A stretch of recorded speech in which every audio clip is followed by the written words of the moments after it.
신명기 16장 1절로 우리 3절까지 다 같이 합독하시겠습니다. 아비보를 지켜 내 하나님 여호와께 유월절을 행하라. 이는 아비볼에 내 하나님 여호와께서 밤에 너를 애굽에서 인도하여 내셨음이라. 께서 자기의 이름을 두시려고 택하신 곳에서 소와 양으로 내 하나님 여호와께 유월절 제사를 드리되 유교병을 그것과 함께 먹지 말고 이래 동안은 무교병 곧 고난의 떡을 그것과 함께 먹으라. 이는 내가 애굽 땅에서 급히 나왔음이니 이같이 행하여 내 평생에 나온 날을 기억할 것이니라. 아멘. 아비보를 지켜 내 하나님 여호와께 유월절을 행하라. 유월절을 행하라. 12장부터 하나님께서 규례를 주시는데 12장에서는 하나님 섬기는 규례를 주셨고요. 그 다음에는 백성을 성별하는 규례를 주셨습니다. 그 백성을 성별하는 규례 가운데서 의식주를 통한 규례가 있었고요. 그리고 면제년을 통한 규례를 말씀하셨어요. 그리고는 제물과 이 절기를 통한 규례를 지금 주고 계시는데요. 지난주 마지막에는 제물을 이제 어떻게 드릴 것인가를, 어떤 걸로 제물을 드릴 것인가를 했는데, 처음 난 소와 양의 새끼를 드리라. 처음 난 수컷 새끼를 하나님께 드리라 그랬습니다. 제물이 어떠해야 되는가를 잠깐 소개를 한 거죠. 그리고 그 제물을 주로 드릴 때는 크게 세 절기를 통해서 또 드리라고 합니다. 그런데 이제 유월절, 칠칠절, 초막절 이렇게 세 절기를 반드시 지키라 이렇게 말씀하십니다. 16장의 내용은 그래서 절기에 관한 말씀이 되겠습니다. 일종의 절기 규례라 이렇게 말씀드릴 수도 있어요. 절기를 통한 규례다 이렇게 말씀드릴 수 있겠습니다. 자, 16장 1절로부터 8절에서는 유월절을 올바로 지켜서 하나님 앞에 성별하라고 하시는 그런 말씀이 되겠습니다. 이 아비볼이라고 하는 것은 이제 유대력으로는 이때가 해의 첫 해가 됩니다. 첫 해. 우리로 말하면 정월 초하루가 되겠지요. 정월 초하루가 되는데 사실은 이제 15일부터 6월절이 지켜집니다. 14일 저녁부터 6월절이 지켜지고 그 한 주간을 무교절로 지키게 됩니다. 바로 그렇게 하라는 이야기입니다. 아비볼을 지켜 내 하나님 여호와께 6월절을 행하라. 이런 아비볼에 내 하나님 여호와께서 밤에 너를 애굽에서 인도하여 내셨음이라. 원래는 이때가 정월은 아니에요. 원래는 일반 달력으로는 우리 태양력으로 말하면은 한 3월에서 4월 그 사이에요. 그 사이인데 한 3월이라고 칩시다.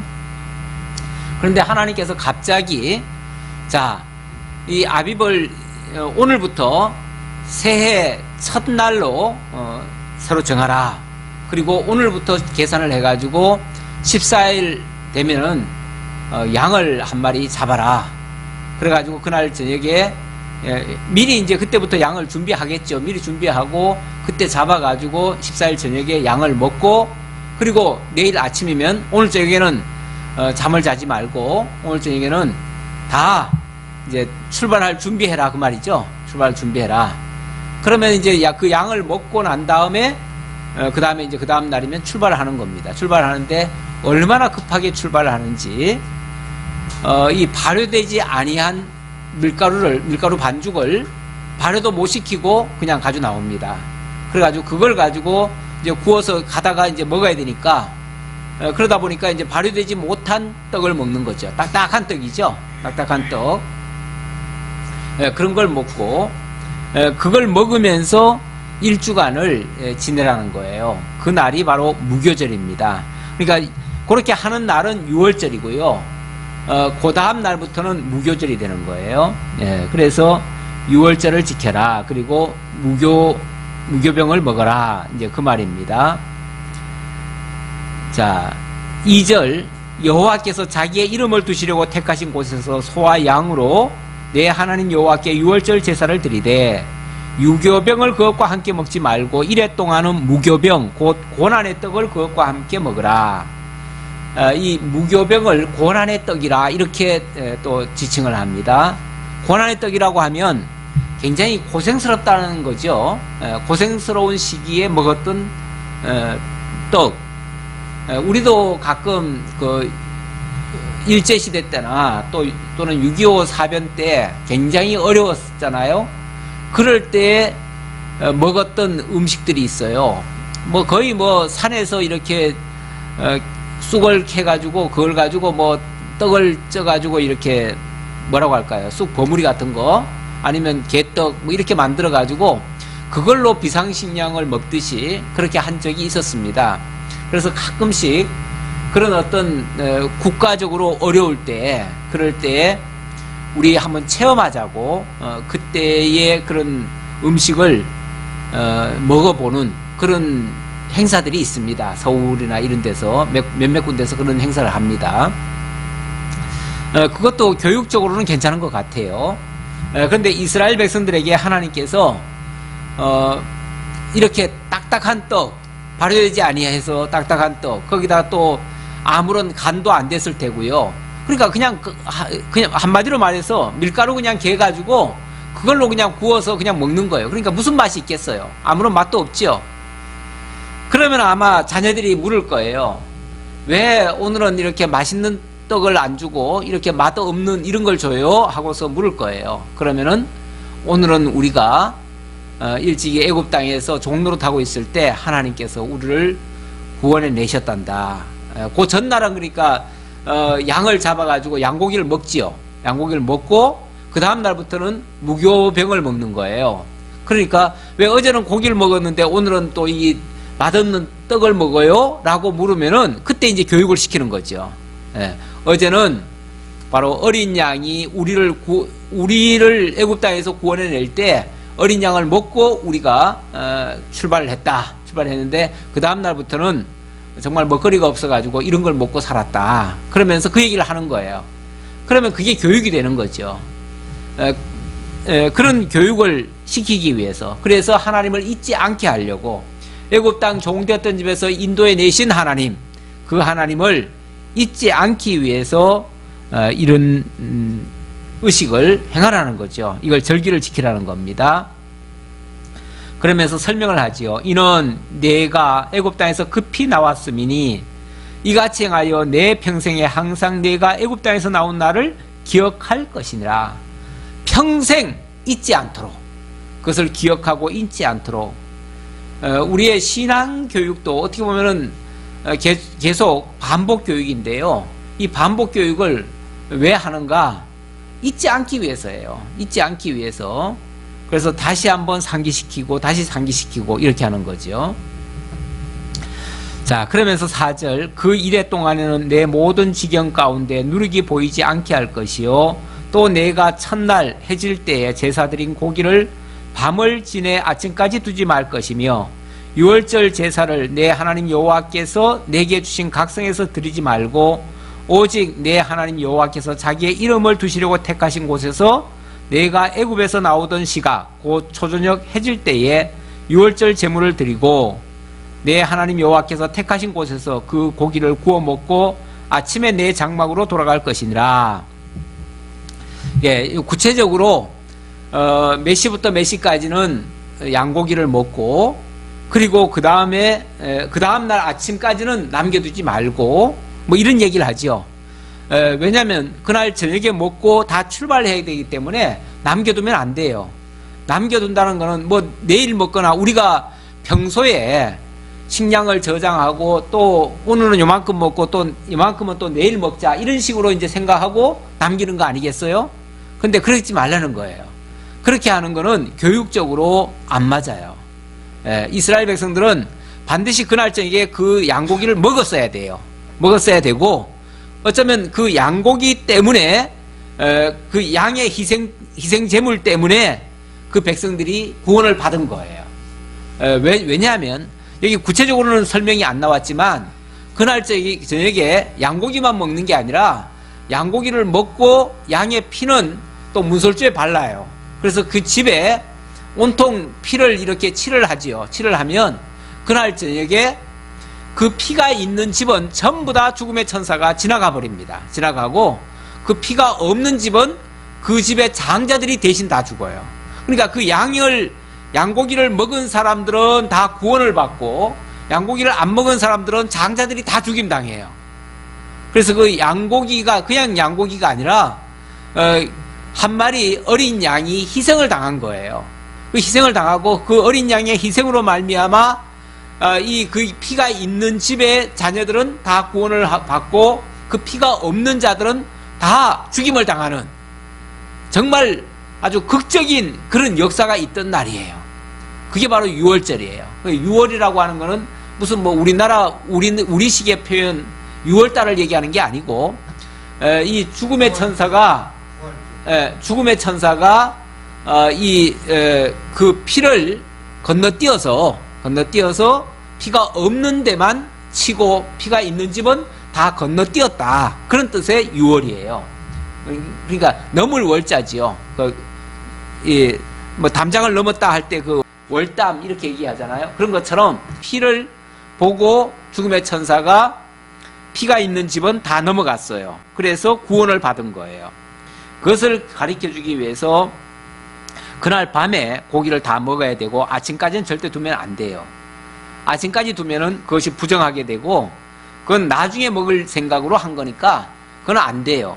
이 구원이라고 하는 거는요, 항상 하나님이 정한 때에 정한 방식으로 구원이 이루어지는 거지, 나중에 뭐 이렇게 하고 남겨서 뭘 하고 이렇게 되지 않습니다. 우리에게 구원의 기회도 항상 있는 게 아니에요. 하나님께서 구원의 때에 구원을 받고 은혜의 때에 은혜를 받고 그렇게 하는 거죠. 그 때가 지나면은 구원이라고 하는 거는 없습니다. 요한계시록에 보면 우리 주님께서 문을 두드린다. 그러면은 이제 문을 열어주라 이런 말씀을 하시고, 또 마태복음에서도 보면은 그 열처녀 비유에서 보면은 그 준비된 자들에게는 신랑이 와서 데려가지만은 준비하지 않고 내일로 미루거나 뭐 다음에 준비하지 하고 했던 사람들은 그 신랑을 맞이할 수가 없지요. 그거는 그 구원의 기회를 놓쳐버린 거예요. 이 구원의 기회라고 하는 거는 어찌 보면 우리 일생에 단 한 번의 기회라고도 볼 수 있어요. 항상 주어지는 기회가 아니에요. 우리가 뭐 흔히 복음 전하다 보면은 뭐 나중에 믿겠다, 나중에 뭐 좋아지면 믿겠다 이런 식으로 얘기하는데, 나중이라는 거는 그렇게 기회가 계속 있지 않습니다. 우리에게 복음이 주어졌을 때 그때가 정말 우리가 구원받을 때는 줄을 알아야 됩니다. 자, 그리고 그 다음 말씀, 그리고 이거는 이제 그 정한 장소에서 6월절 제사를 드리라고 그랬죠. 그러니까 6월절, 물론 뭐 나중에 다 백성들이 나뉘어지면 어쩔 수 없이 각 성에서도 6월절을 지킬 수 있습니다. 하지만은 모일 수 있으면은 함께 모여서 하라는 겁니다. 그리고 무엇보다도 기억하는 게 중요하잖아요. 기억하는 게 중요한데, 어느 한 장소를 정해가지고 그곳에 모여서 거기서 드린다면 기억을 잘 할 수가 있죠. 그런데 흩어져 있으면 아무래도 그 기억하는 데는 굉장히 좋지 않습니다. 우리가 말씀을 들을 때도 왜 우리가 교회에 이렇게 모이게 되느냐 하면은, 이건 뭐 그거하고는 똑같지는 않지만은 함께 모여서 무엇을 할 때는요, 이게 집중도 되고 일사불란하게 될 수가 있는데, 흩어져서 하는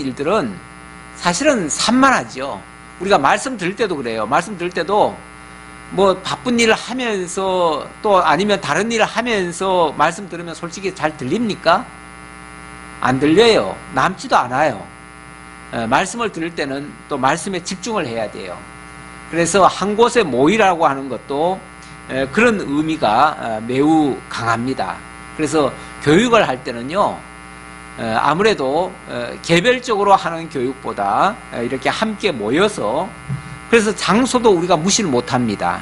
그 장소라고 하는 것 때문에 훨씬 더 상기하는 힘이 더 큽니다.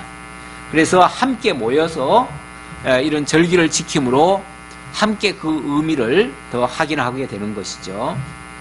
8절입니다. 너는 엿새 동안은 무교병을 먹고 일곱째 날에 내 하나님 여호와 앞에 성회로 모이고 일하지 말지니라. 그러니까 6일 동안, 그러니까 그 6월절 날부터 시작해서는 7일이 지나고 그 다음 날이겠죠. 그 다음 날은 큰 성회로 모이고 그날은 일하지 말고, 그날은 어찌 보면 대회처럼 여기는 거죠. 그래서 큰 행사를 통해서 마무리를 하는 겁니다. 마무리를 그렇게 잘 하라는 겁니다. 모든 행사가 처음에 잘하고 중간에 흐지부지 되고 끝에 가면 뭐 없어지고 이렇게 되는 경우도 많은데, 사실은 끝까지 집중을 잘해야 돼요. 사실은 끝이 더 중요하지요. 시작은 미약해도 끝이 창대한 것이 오히려 낫지, 처음에는 창대했다가 끝에는 흐지부지 하는 것은 바람직하지 않지요. 그래서 끝까지 집중해서 정말 하나님이 하신 것을 마무리하듯이 이렇게 하는 거죠. 우리가 말씀드릴 때도, 우리도 그래서 주일 오후 같은 경우는 말씀을 한 과목을 마치고 나면 한번 되풀이도 하게 됩니다. 되풀이를 한번 하게 하는데, 되새김질이죠. 되새김질을 한번 하면 총 정리가 되어집니다. 이번에 그 달력에도 보니까 성경을 한번 읽고 나면은 다 읽은 것을 한 번씩 이렇게 다시 한번 뭐라고 할까, 총 정리하듯이 하라고 하루씩 그렇게 잡아놨더라고요. 잡아놨는데, 물론 그거 뭐 그날 한꺼번에 다 읽을 수는 없지요. 그러나 지금까지 읽었던 거를 한번 쑥 훑어보면서 정리를 하는 거죠. 정리. 이 정리라고 하는 게요, 굉장히 유익합니다. 우리가 평소에 공부를 그냥 단계별로 하잖아요. 계속 차례대로 하긴 하는데, 솔직히 어제 배운 것이 오늘 다시 확인을 안 하면요, 어제 것이 다 잊어집니다. 솔직히 우리 지난주에 말씀 들었지만 한 주간이 지나고 나면요, 지난주에 뭘 들었는가 싶어요. 그런데 한번 훑어주면 지난주의 말씀도 또 기억이 납니다. 새록새록 기억이 나요. 그리고 그거 이제 다 맞춰질 때쯤 돼가지고 한번 또 정리를 하면, 그래서 되풀이를 한번 하면, 되새김질을 한번 하면 지금까지 들었던 것이 어렴풋이 들었든지 아니면은 듬성듬성 들었더라도 그것이 한번 정리가 되어져요. 그래서 되새김질이라는 게 상당히 필요합니다. 우리 하나님의 말씀은 우리 그 짐승 중에서도 아까도 그 짐승 드릴 때에 소와 양의 처음 난 수컷, 새끼 이렇게 드리라고 그랬는데, 이런 것들의 특징이 뭐냐면 이 소나 양은 되새김질을 많이 해요. 보통 서너 번씩을 되새김질을 합니다. 그래서 정결한 짐승이고 또 거룩한 짐승이다, 구별된, 쪽발이 갈라진 구별된 짐승이다, 그렇게 표현하기도 합니다. 이런 것들이 또 뭘 가리키냐면, 이 제물은 바로 하나님의 맏아들로 오신 예수 그리스도, 그리고 어린 양처럼 연약한 모습으로 우리 곁에 오셔서 우리를 대속해 주시기 위해서 희생되어 주신 바로 예수 그리스도를 가리킵니다. 그래서 예수 그리스도를 가리켜서 어린 양으로 오셨다. 그래서 세례 요한도 하나님의 아들, 어린 양으로 오신 그 하나님의 아들이라고 그렇게 표현을 했지요. 그래서 하나님의 아들 어린 양이 너희 곁에 왔다고 그렇게 선을 하지요. 그리고 고린도전서에서도 보면 어린 양 그리스도께서 유월절 어린 양으로 우리 곁에 오셨다고, 우리의 유월절 어린 양으로 유월절 제사를 드리셨다고 그렇게 말씀하고 있죠. 그래서 예수 그리스도가 바로 유월절 어린 양이 되시는 거예요. 그걸 가리키는 거예요. 그래서 그 어린 양을, 구약시대 때는 어린 양의 희생으로 말미암아 이스라엘 백성이 구원을 받고 그 어린 양을 양식으로 먹은 자들이 구원에 참여하게 된 것처럼 바로 예수 그리스도가 어린 양의 희생으로 죽으셨을 때에 그 양을 먹은 자, 다시 말하면 그 예수를 믿은 자, 이 먹는다는 말과 믿는다는 말이 같은 말이에요. 그래서 그 예수를 믿는 자들이 다 구원에 참여하게 됩니다. 그들은 낙오되지 않아요. 물론 예수 믿고 나서 구원 받은 자들이 그 다음에 고난의 떡을 먹기도 하지요. 고난의 떡이라고 하는 것은 어찌 보면 예수님께서 예수님께서 사실은 고난의 십자가를 지신 거죠. 어린 양으로 희생 제물이 되어주신 것은 우리를 위해서 죽어주신 거예요. 죽어주셨는데 그 다음에 고난의 떡을 또 먹으라고 하잖아요. 그 고난의 떡이라고 하는 것은 어찌 보면 우리에게 주신 남은 고난이에요.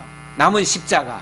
어찌 보면 우리 그리스도께서 너희가 나를 따르려거든 내 십자가를 지고 나를 따르라 이렇게 말씀하시죠. 그게 어찌 보면 남은 고난이에요. 하나님의 구원에 참여한 자들도 그리스도의 그 고난에 동참하도록 하시기 위해서, 물론 이거는 교육적인 차원입니다. 우리가 실제로 어떻게 예수님처럼 십자가를 지겠어요? 실제로 지는 건 아니죠. 그러나 그리스도께서 가신 그 길을 우리가 기억하고 잊지 않기 위해서 우리에게도 작은 고난 같은 것을 경험하도록 주님께서 하신다는 얘기예요. 자, 그걸 깨닫게 하기 위해서 유월절 절기를 지키라고 말씀하셨고요. 그 다음에 자, 두 번째 절기에는 77절이 나오네요. 9절부터 한번 우리 교독 좀 해볼까요? 7주를 셀지니 곡식에 나설되는 첫날부터 7주를 세어 내 하나님 여호와 앞에 77절을 지키되 내 하나님 여호와께서 내게 복을 주신 대로 내 힘을 헤아려 자원하는 예물을 드리고 너와 내 자녀와 노비와 내 성중에 있는 레위인과 및 너희 중에 있는 객과 고아와 과부가 함께 내 하나님 여호와께서 자기의 이름을 두시려고 택하신 곳에서 내 하나님 여호와 앞에서 즐거워할지니라. 우선 거기까지 봅시다. 자, 그리고 7주를 또 세래요. 다시 말하면 6월절 지나고 나서 7주를 또 세라는 거죠. 7주를 또 지나라는 거죠. 그래서 일주일씩 7번이 지나면 뭐가 되죠? 7 곱하기 7이 되는 거죠. 그래서 총 49일이 되는데 이걸 다른 말로 77절이라고 그렇게 말합니다. 7일이 7번 지난다 해서 77절이라고 표현을 하기도 하는데요. 그러니까 첫 이삭이 첫 수확을 거둔 날이 어찌 보면 첫 열매죠. 첫 열매. 그렇죠? 첫 수확이 거둔 날이 첫 열매지요. 첫 열매가 거두어진 날을 다른 말로 뭐라 그러냐면 초실절이라고 그래요. 초실절. 근데 이 초실절이라는 말은 어찌 보면 부활의 첫 열매를 얘기하는 거예요. 부활의 첫 열매가 언제 일어났죠? 예수님이 십자가에 못 박히시고 그 다음 날 3일째 되는 날 일어나셨죠? 그때를 가리켜서 초실절이라고 그래요. 그때를 초실절, 첫 열매가 맺힌 날이라 이렇게 얘기할 수 있는데 그래서 예수님이 부활하신 걸 갖다가 뭐라고 그러냐면은 다른 말로 부활의 첫 열매다 이렇게도 얘기해요. 그걸 이제 초실절이라고 신약적 개념으로 얘기를 하는데 그때가 바로 어찌 보면 무교절이라고 얘기할 수 있어요. 그 무교절로부터 시작해서 7주간을 지나라 그 말이죠. 7주간을 지났으니까 이제 77절이 되는 거예요. 근데 그때가 또 다른 말로는 그때가 보리 벨 때예요. 보리 벨 때라서 그때를 또 다른 말로 뭐라고 그러냐면 맥추절이라고도 해요. 예. 자꾸 여러 가지 절기가 나와가지고 좀 복잡하긴 한데 제가 한번 좀 적어놔 볼까요? 예. 헷갈리죠. 아까 6월절 나왔죠. 6월절 그냥 크게 비슷하니까 어찌 보면 6월절 어린 양으로 죽는 날이 어린 양이 죽고 그리고 3일째 되는 날 부활의 첫 열매가 맺혔어요. 그게 이제 나중에 예수님이 어린 양으로 죽으시고 3일 만에 부활하실 걸 가리키는 거예요. 그게 이제 신약에 와서는 그게 부활절이 되는데 부활절을 옛날에는 이거를 초실절이라고도 했어요. 초실절. 이게 이제 부활의 첫 열매가 맺혔다 그 얘기예요. 근데 이때로부터 해가지고 7주간이 지나면은 바로 이걸 77절이라고 그래요. 77절. 77절인데 이때가 또 보리를 벨 때예요. 보리를 벨 때라서 이걸 맥추절이라고도 얘기를 해요. 이 성경에 여러 가지 이름이 나오기 때문에 제가 일단 한번 적어 놔 보는 거예요. 적어 놔서 이걸 정리를 하는 거예요. 자, 그래서 7이 7번 지났다 해서 맥추절이 되기도 하고, 그리고 또 이게 신약에 오면은 그리고 나서 이때로부터 50일째 되는 날이기 때문에 또 정확히 말하면 이게 50일째 되는 날이에요. 50일째 되니까 뭐라고 얘기해요? 오순절이라고도 하죠. 오순절. 그래서 구약적 개념에서는 6월절, 77절 이렇게 얘기를 하는데 신약적 개념으로 오면 부활절, 오순절 이렇게 얘기할 수가 있어요. 이렇게 이제 좀 이름이 조금 바뀌어요. 그런데 사실은 비슷한 날이에요. 만약에 날이 차이가 난다면 하루 이틀 정도가 차이가 나긴 나요. 나는데 그래도 비슷한 의미로 이해하시면 되겠어요. 자, 이 77절에 대한 설명을 하겠습니다.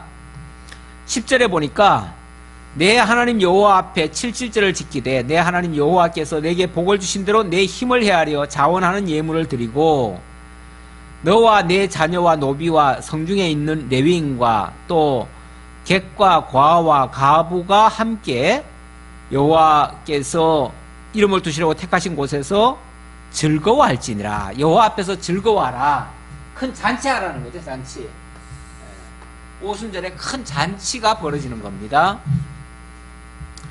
자, 이런 일을 하면서 목적은 어디에 있냐면 12절에 너는 애굽에서 종되었던 것을 기억하고 이 규례를 지켜 행할지니라. 과거에 애굽 땅에서는 종살이 했어요. 종살이 했는데 이제는 완전 자유인이 돼가지고 자유인이 돼서 이제는 다른 사람들에게까지 그 자유의 하나님이 주신 그 은혜를 만끽하고 또 베풀 수 있도록 그래서 함께 기뻐하라는 거예요. 거기에 누구누구 참여하냐면은 레위인 또 객, 고아, 과부 이런 자들까지도 또 심지어 노비까지도 다 참여하래요. 여기는 그러니까 모든 사람들까지 다 심지어는 객과 노비까지도 참여하니까 이 솔직히 객과 노비 이런 사람들은 그 본토인인가요? 아니면 저 외부인인가요? 본토인뿐 아니라 외부인까지도 해당되는 얘기죠. 다시 말하면 이방인까지도 다 같이 포함해서 함께 기뻐하라는 거예요. 이게 이제 신약적 개념으로 보면은 이게 이제 무슨 의미가 되냐면 구약에서야 당연히 이것은 이제 하나님이 보리를 베게 해가지고 이제 이때 이후로는 다시는 이제 하늘에서 만나가 안 내려요. 하늘에서 만나가 안 내려요. 그러니까 이때부터는 이제 양식을 먹고 사는 거예요. 그래서 저 하늘에서 내리는 게 아니라 이제는 하나님이 주신 그 은혜를 먹고 살아가는 거예요. 그런데 그 은혜가 어디로 이어지냐면 이제 이방인에까지 넘어가요. 이제 신약에 와가지고는 이것이 어떻게 이루어지냐면 이거는 사실은 구약의 이 6월절이다 77절이다 이제 그 다음에 나오는 게 이제 수장절이 나옵니다. 수장절. 초막절. 예, 수장절 또는 이걸 또 초막절이라고도 해요. 똑같은 말이에요. 이게 이제 이름이 여러 가지가 있다 보니까 제가 이 정리를 한 거예요. 자, 이 6월절, 77절, 수장절, 이것은 구약에 있었던 실제적 사건이에요. 그 사건을 잊지 말고 기억하라고 주신 절기예요. 그러니까 실제적 사건이죠. 실제 있었던 일들이죠. 실제 있었던 일이고, 이것은 이런 일을 통해서 장차 미래에 있을 것을 하나님이 언약을 하시는 내용이에요. 언약. 그러니까 예언적인 의미가 담겨져 있어요. 자, 그런데 이게 어떻게 성취가 되었느냐? 이게 언약이라면, 이게 예언적인 것이고 언약이라면 장차 이루어져야 될 거 아니에요. 어떻게 이루어져요? 이 6월절은 바로 그리스도께서, 예수 그리스도께서 오셔서 6월절 어린 양으로 오셔서 희생되시고 죽으시고 부활하심으로 죄와 사망 아래 있던 모든 자들을 다 구원해 줄 것을 가리키는 거예요. 그걸 가르쳐 주려고 예수님이 부활의 첫 열매로 일어나셨어요. 일어나시고 그것을 우리에게 이 부활을 바라보게 하려고 신약시대에 와서는 바로 부활절로 우리에게 성취된 거예요. 부활절로 성취돼서 우리에게 부활의 그 소망을 갖게 하신 거죠. 이렇게 이제 이루어지는 것이고, 맥추절은, 77절은 바로 50일째 되는 날, 바로 예수님이 부활하시고 나서 7주째 되는 날, 그때 바로 성령이 강림하십니다. 성령 강림. 성령이 강림해서 그때부터 복음이 온 세상에 전파가 되어집니다. 그렇죠? 본래 복음은 처음에는 유대인들을 향해서 주어졌잖아요.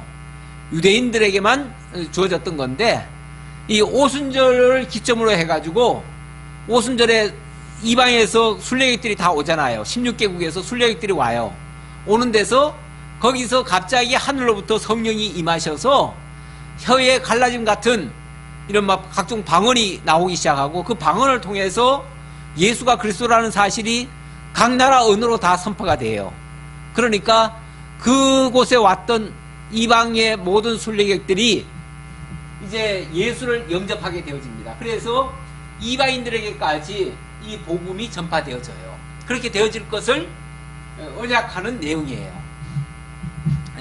신약에 와서는 그렇게 성취되어지는 거죠. 자, 그리고 13절부터는 이제 초막절이 되겠습니다. 초막절.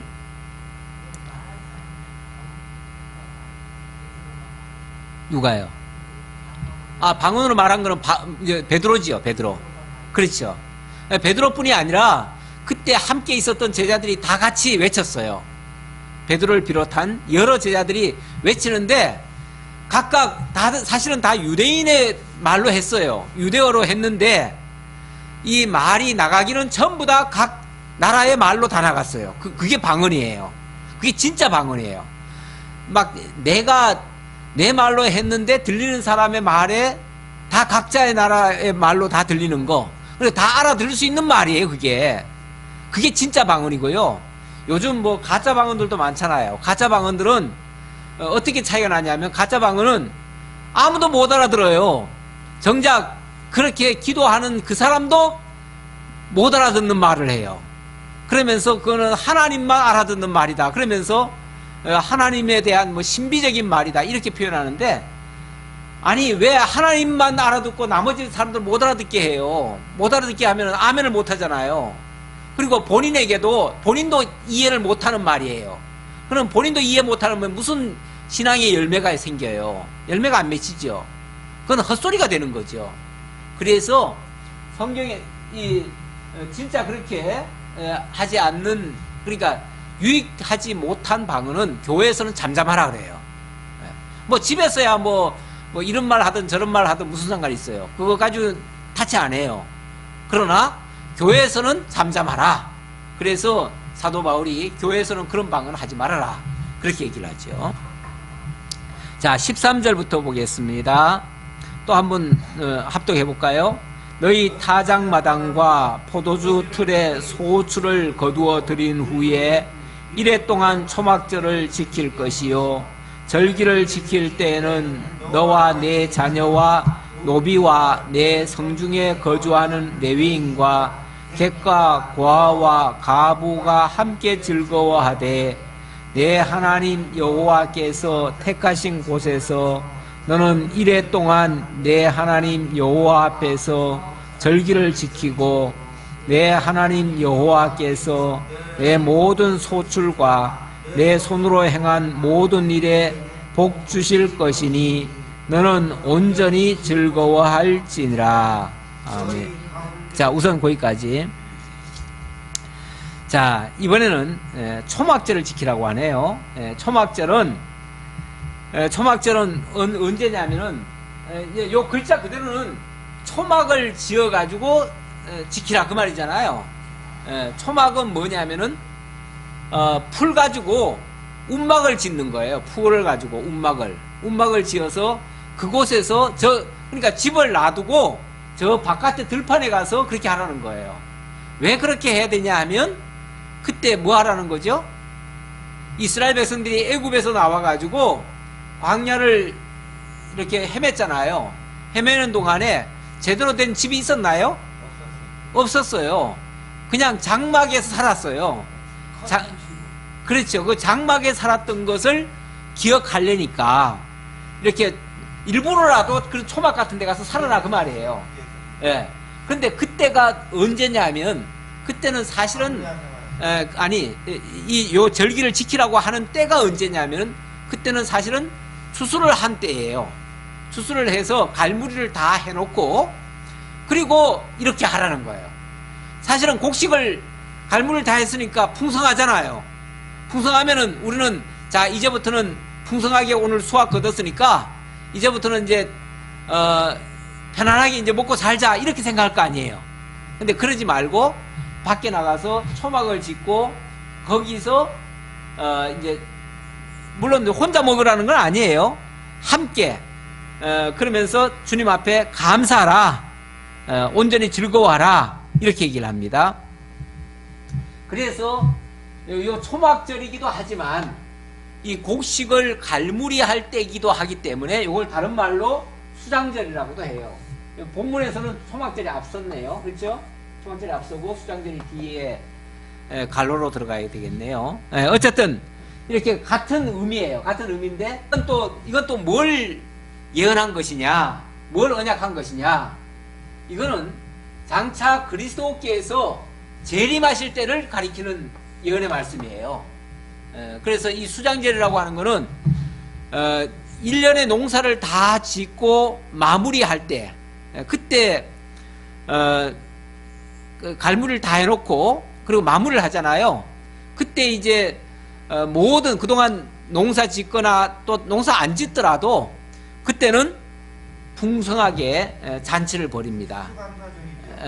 그것이 이제 신약시대에 와가지고는 이제 추수감사절로 이제 지키게 되긴 됐지요. 추수감사절 지키게 됐는데 그렇다고 해가지고 이 초막절이나 수장절이 추수감사절이다 이렇게 말할 수는 없어요. 왜냐하면은 이 추수감사절은 이거는 신약 교회가 새로 이렇게 지은 용어예요.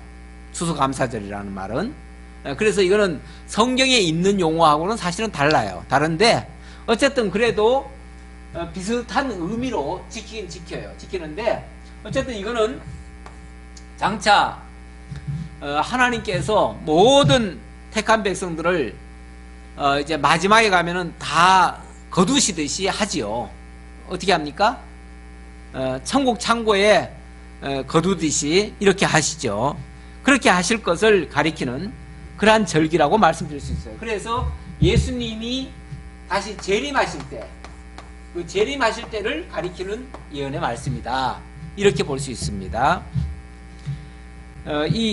그러니까 절기는 초막절을 지키지만, 그리고 과거에 애굽 땅에서 나와가지고 그 광야에서 살았던 것을 기억하지만은 바라보는 것은 미래에 주님께서 새로운 땅에서 영원한 집을 주실 거, 그걸 바라본다는 거죠. 그걸 바라보면서 이 절기를 지키라는 겁니다.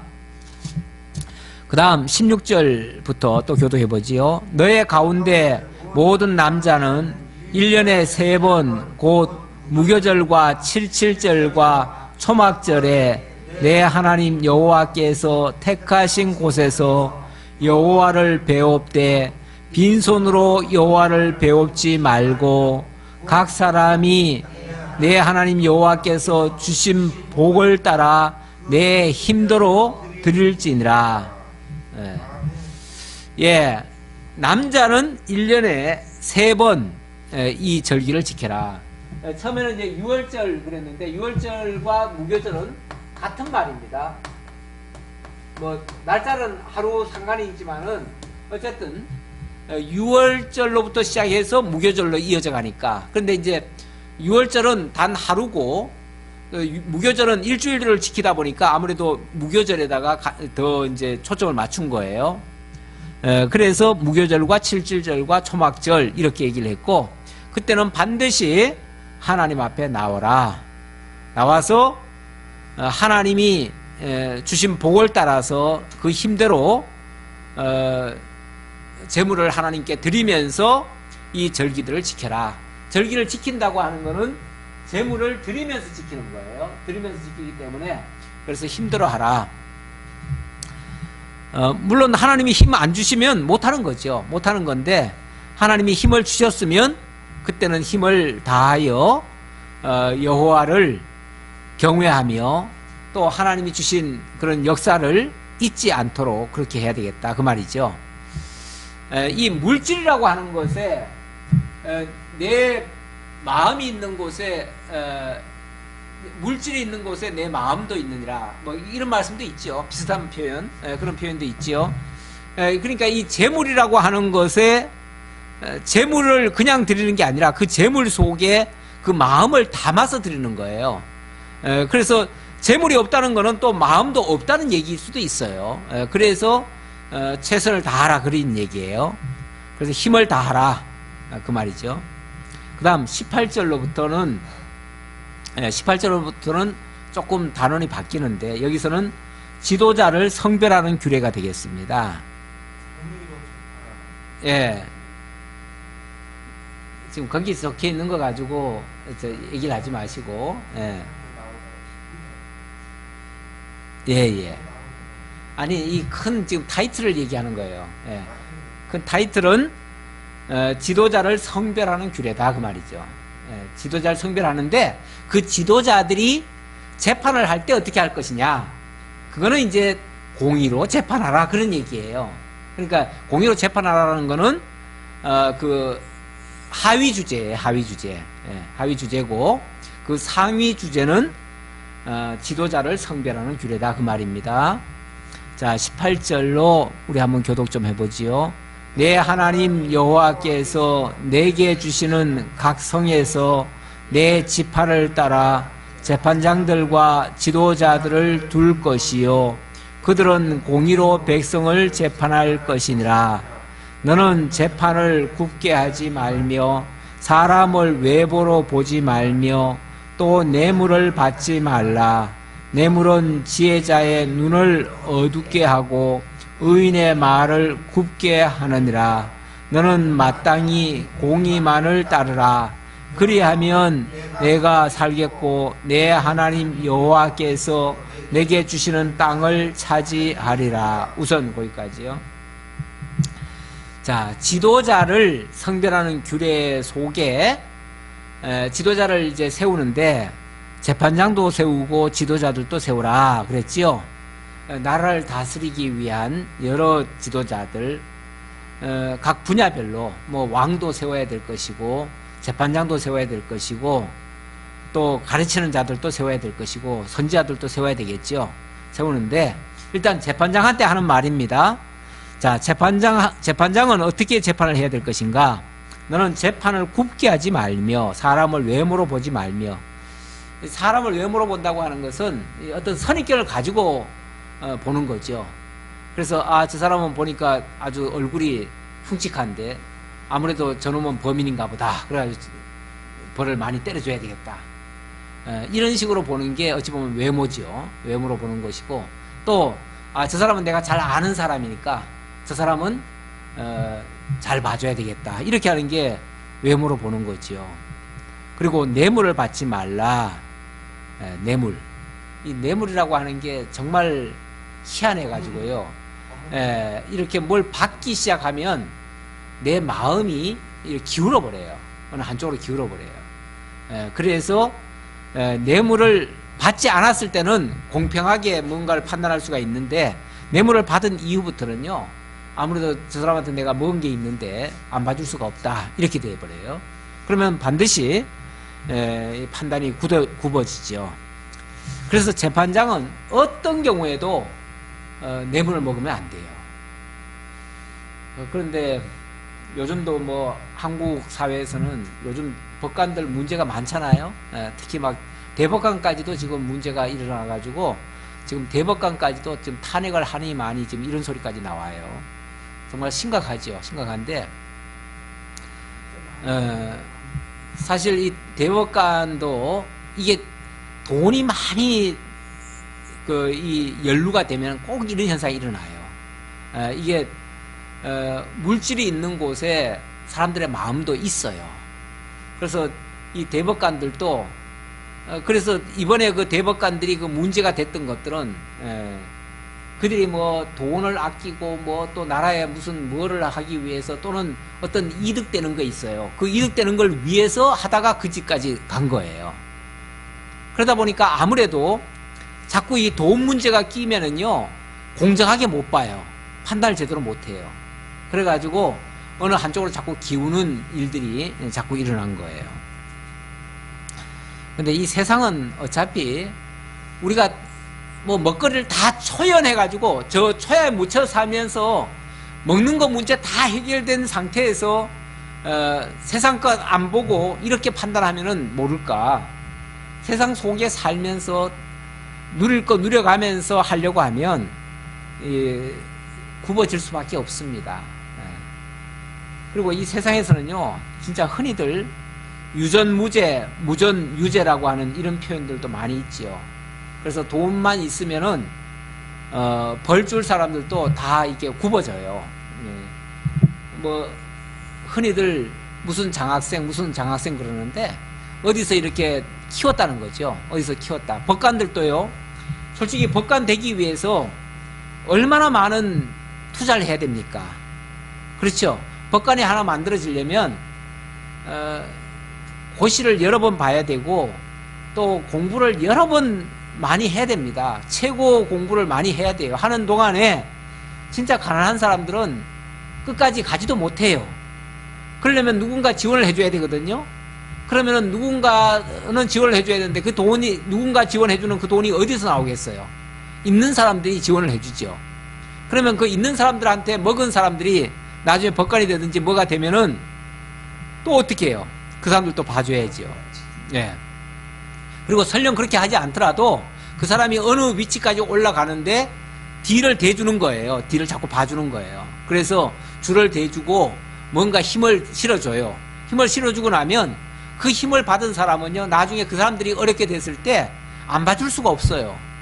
그래서 무슨 장학생 그렇게 얘기를 하는데, 그 장학생들은 그들이 이렇게 뭐 법에 올라오면 뒤로 다 봐주게 돼 있어요. 그래서 재벌가들이나 이런 사람들은요, 희한하게 딴 사람들 같으면 벌을 많이 받을 건데 그 사람들은 별로 벌을 안 받아요. 그리고 벌을 받더라도 꼭 보면은 무슨 집행유예 해가지고는 또 형을 안 살아요. 이런 예가 흔히들 많습니다. 근데 정말 그런 것들을 초연하려면은 다 벗어나야 돼요. 물질에서 완전히 해방이 돼야 돼요. 근데 우리 하나님께서 이스라엘 언약 자손들에게는 그걸 책임져 주시겠다는 거죠. 하나님께서 책임져 주실 거니까 이런 거에 대해서는 진짜 먹는데 급급하지 말아라. 그러면은 그게 가능해요. 그러니까 하나님만 전적으로 믿으면은 가능한데, 하나님 믿지 못하면은 자기 힘으로 살려고 하면은 정말 현실적으로는 불가능한 일들이 되겠습니다. 자, 21절부터 함께 읽고 마치겠습니다. 내 하나님 여호와를 위하여 쌓은 제단 곁에 어떤 나무로든지 아세라상을 세우지 말며 자기를 위하여 주상을 세우지 말라. 내 하나님 여호와께서 미워하시느니라. 예, 이 아세라상은 여신이라고 그랬고 이 주상은 남신입니다. 남신인데 이 아세라상은 여신은 나무로 만들고 이 남신은 이 바알신이죠. 이 바알신은 이 금속이나 이런 걸로 주로 만듭니다. 돌이나 이런 걸로 만들기 때문에 이런 것들을 절대 세우지 말라. 그래서 나무로든지 돌로든지 일체 만들지 말아라. 그리고 여기 표현이 또 이렇게 나옵니다. 자기를 위하여 주상을 세우지 말라. 이렇게 얘기하네요. 우상이라고 하는 것은 자기를 위하는 겁니다. 그래서 꼭 어떤 상을 만들지 않더라도 자기를 위하는 모든 것도 다 우상이에요. 하나님 외에 다른 것들을 위하는 것들은 전부 다 우상입니다. 그래서 우리는 자기 우상도 많이 섬겨요. 그리고 물질 우상도 많이 섬기고요. 또 이 권세 우상도 많이 섬기고요. 이 세상 뭐 어떤 사람은 정치에 완전히 빠졌죠. 그러면 정치 우상을 가지고 있는 거예요. 어떤 사람은 돈에 완전히 미쳐 있죠. 그 돈 우상을 가지고 있는 거예요. 권력, 돈, 뭐 명예도 우상이에요. 너무 명예만 추구하다 보면 그것도 우상이 될 수 있어요. 그래서 우리는 하나님 외에 다른 것들을 일체 섬기지 않아야 되는데, 그래서 하나님께서 오죽하면 제1계명에다가 뭐라고 그랬어요? 나 외에 다른 신을 두지 말라. 나 외에 다른 신 두지 말아라. 하나님 외에는 다 우상이에요. 그래서 하나님보다 더 사랑하는 것은 오히려 하나님께 미움받을 수가 있어요. 그래서 우리는 하나님만을 사랑하고 하나님 안에서 또 다른 것들을 사랑해야 돼요. 다른 것들을 위해줘야지. 그러면 우리가 돕는 일들은 할 수 있지만 하나님 밖에서 하나님 제켜놓고 하는 모든 일들은 하나님을 대적하는 행위가 되겠습니다. 오늘은 여기까지 살펴보겠습니다. 아버지 하나님 감사합니다. 우리에게 참된 하나님을 아는 지식과 오직 하나님이 하신 일들을 잊지 말게 하시려고 각종 절기들을 알려주시고 그 절기들을 통해서 하나님을 경외하게 하시오니 참으로 감사합니다. 이제는 우리가 주님께서 구속해 주신 것을 기억하고 또 성령을 통해서 우리에게 복음 전해 주신 것을 또 감사하며 또 장차 영원한 천국을 이루실 영원한 장막 새하늘과 새 땅을 이루실 우리 주님을 바라보는 저희의 온전한 신앙 될 수 있게 하시고 다른 것을 또 추구하지 않도록 다른 우상을 섬기지 않도록 하나님 인도해 주옵소서. 함께 주옵심을 감사드렸고 예수님의 이름으로 기도하옵나이다. 아멘.